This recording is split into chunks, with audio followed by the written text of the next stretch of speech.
Greetings, good listeners, and welcome to another episode of Tales from the Mennonite Heritage Archives, where we share stories about people, places, and events from Mennonite history. I'm your host, Dan Dick. In the tiny village of Courtice, Manitoba, there lived an artist who didn't show her work in galleries. In fact, it appears she wasn't much interested in displaying her art publicly at all. Marta Armin was born Marta Goertzen in 1923 in Schonsenfeld, Manitoba. As a toddler, she moved with her family to the village of Courtice. She was the fourth child in a family of 7 brought into the world by parents Abram Frank Goertzen and Elizabeth Neufeld-Regier Goertzen. When Marta was only 4 years old, tragedy struck. Marta's mother died, leaving Frank alone to raise the family. Frank's only help was the family's maid, Margarita Kaunhofen. As often happened in such circumstances, Mr. Goertzen married his young maid, and she instantly became a mother of 7. In a note about her stepmother, Marta wrote, Margareta said she'd promised Mother. She'd stay with us and look to us. Only Father believed.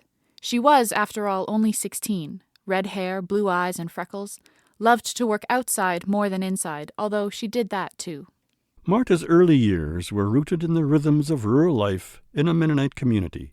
The small prairie village of Courtice, with its house barns, wells, and chores and a gritty farmyard, became the foundation for much of her creative life.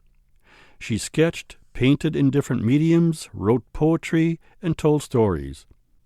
At 17, Marta married J. Sawatsky, her former music teacher. Together, they had 4 children. In raising them, Marta's creativity truly blossomed. As a young mother, she tapped into her imagination and invented children's stories that could be told visually by means of a moving panorama on a scroll, revealing a continuous image or series of images.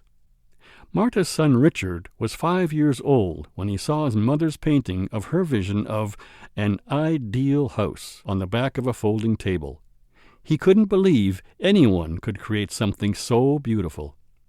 Though her husband Jay had been Marta's music teacher, it was Marta who taught all 4 of their children to play violin. The family traveled across Canada twice, with the child musicians performing in Mennonite churches along the way. They were known as the Mennonite Armin String Quartet. In 1952, Jay changed the family name from Sawatsky to Armin, perhaps in anticipation of a more international life. Son Paul explained the family name change made border crossings into the USA easier. The Cold War era had begun, and during the repeated border crossings, the surname Sawatsky provoked border guards to suspect the family was communist. According to one source, Marta's father became the principal of United Mennonite Educational Institute in Leamington in the late 1940s.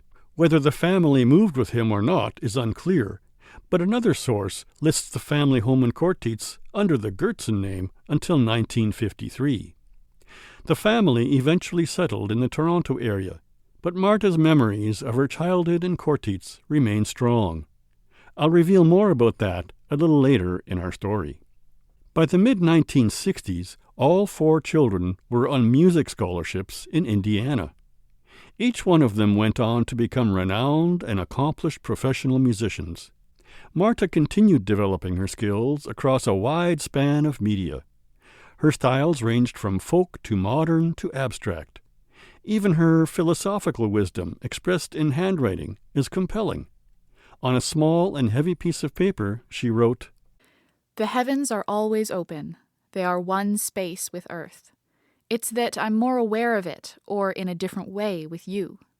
Loving is not possessing. Loving is freeing. In our living, we are infinite. In 1965, and without her husband's blessing, Marta went to New York City and visited the Brooklyn Museum Art School. She wanted to enroll in their art program.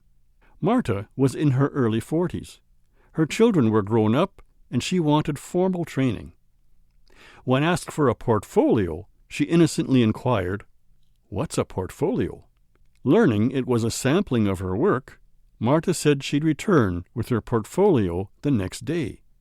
Off she went to buy art supplies, drew all night, and the next day she had 6 completed works to show. The school admitted her on the spot and awarded her a scholarship.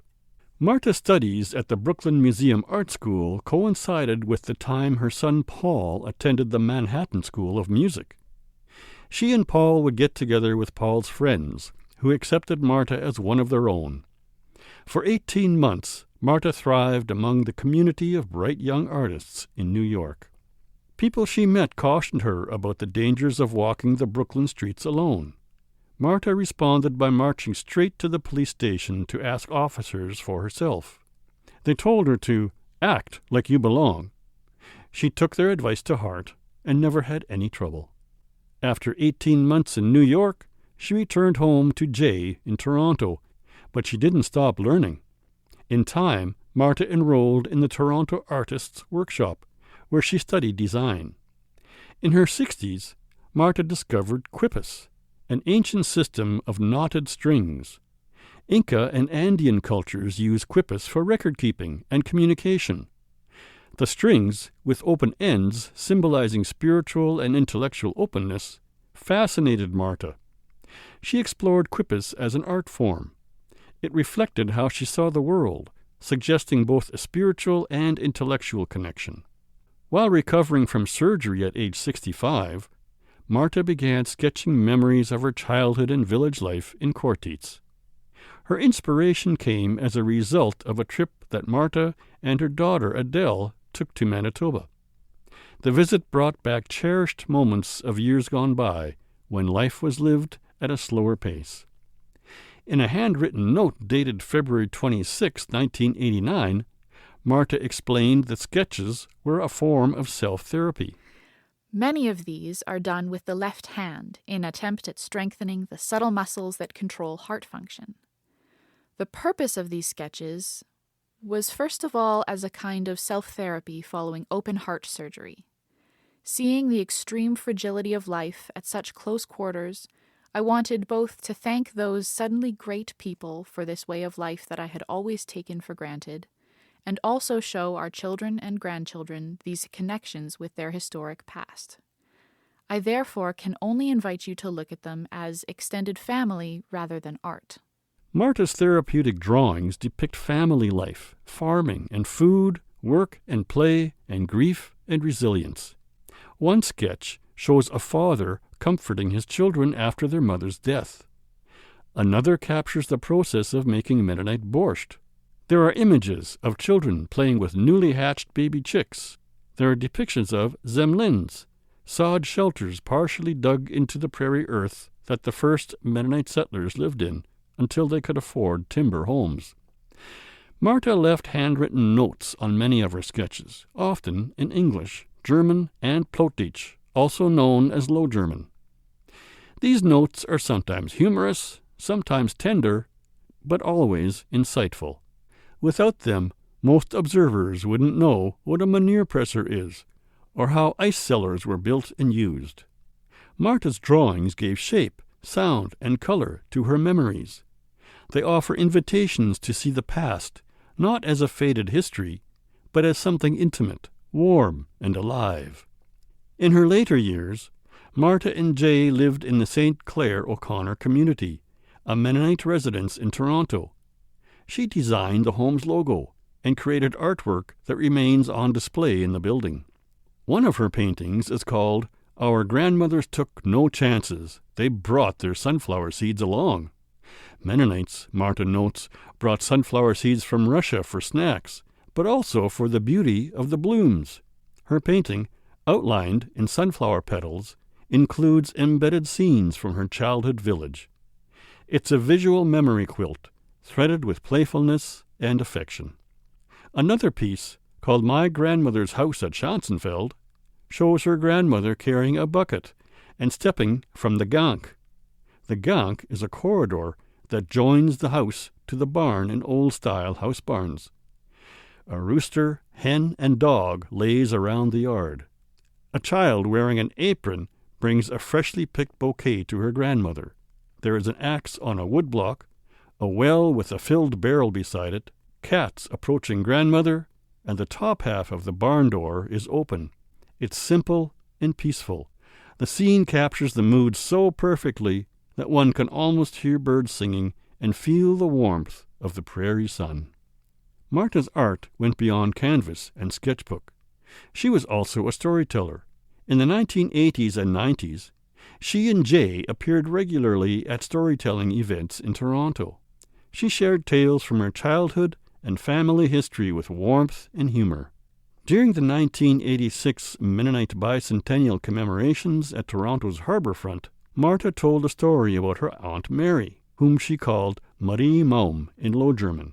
Despite having a disfigured hand from a childhood accident, Marie Maum delivered countless babies in the community. After the presentation, she met Dr. C. W. Wiebe from Winkler. Dr. Wiebe had often worked alongside Marie Maum, but had never asked about her disability. The moment was telling. Marta had the power to bring forgotten stories and people into the light. In a 1992 personal history questionnaire, Marta was unrestrained.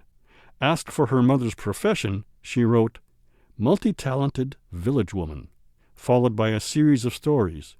Her writing was full of wit, compassion, and vivid memories. In one section, she describes her childhood view of town people this way. For me, a village child, there was an unrealness about town people who always seemed to wear Sunday clothes. These did not seem real people who could feed pigs, stook oat sheaves, to say nothing of Durham wheat.